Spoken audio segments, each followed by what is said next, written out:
വെള്ളാപ്പള്ളി നടേശനെ പോലെയുള്ള വർഗീയ വിഷമിക്കുന്ന വർഗീയവാദികളുടെ മുന്നിലൊക്കെ പോയിട്ട് തലകുനിച്ച മിനിസ്റ്റർ ബിന്ദു കൃഷ്ണനോട് ഞങ്ങൾക്ക് പുച്ഛം മാത്രമാണ്.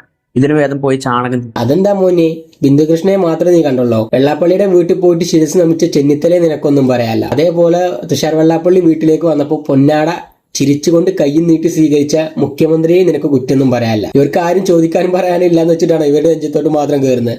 സെലക്റ്റീവ് ആയിട്ടുള്ളൊരു പ്രതിഷേധമൊക്കെ. എല്ലാവർക്കും ലോക ക്ഷീരദിന ആശംസകൾ. ക്ഷീരദിനാശംസകൾ എന്ന് ട്രോളുന്നത്, എന്ന് പരിഹസിക്കുന്നത് മനുഷ്യരുടെ മുഖത്ത് തുപ്പുന്നതിന് തുല്യമാണ്. മതേതരത്വം ഒരു വശത്ത് പറഞ്ഞുകൊണ്ട് മറ്റൊരു വശത്ത് വിദ്വേഷ പ്രസംഗം നടത്തുന്നവരെ നമ്മൾ പൊന്നാടയിട്ട് സ്വീകരിക്കരുത്. നീ ചെയ്തതിനൊക്കെയും ഞാൻ നിന്നോട് പകരം ചെയ്യും. നിന്റെ പ്രവൃത്തികൾ നിന്റെ തലമേൽ തന്നെ മടങ്ങി വരും. ഈ കടിച്ച പാമ്പുകൾ തന്നെ വിശർക്കുമ്പോഴേ കാണാൻ നല്ല ശേല.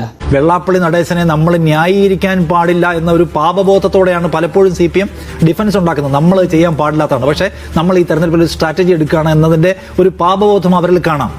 ഞങ്ങൾ ഓഡിറ്റ് ചെയ്യപ്പെടേണ്ടവരാണ്, ഞങ്ങൾ ഈ കാര്യത്തിലൊക്കെ ഓഡിറ്റ് ചെയ്യപ്പെടേണ്ടവരാണ്, ഞങ്ങൾ മറുപടി പറയേണ്ടവരാണ് എന്ന ബോധ്യം CPM-മാർക്കുണ്ട്. കോൺഗ്രസ്സുകാർക്ക് ഒരു സൗകര്യമുണ്ട്, അതുമില്ല. ഞങ്ങൾക്ക് എന്നും കാണിക്കാം.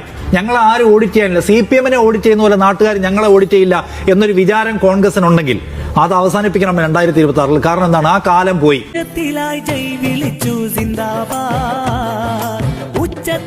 ജയ് വിളിച്ചു സിന്ദാബാദ്.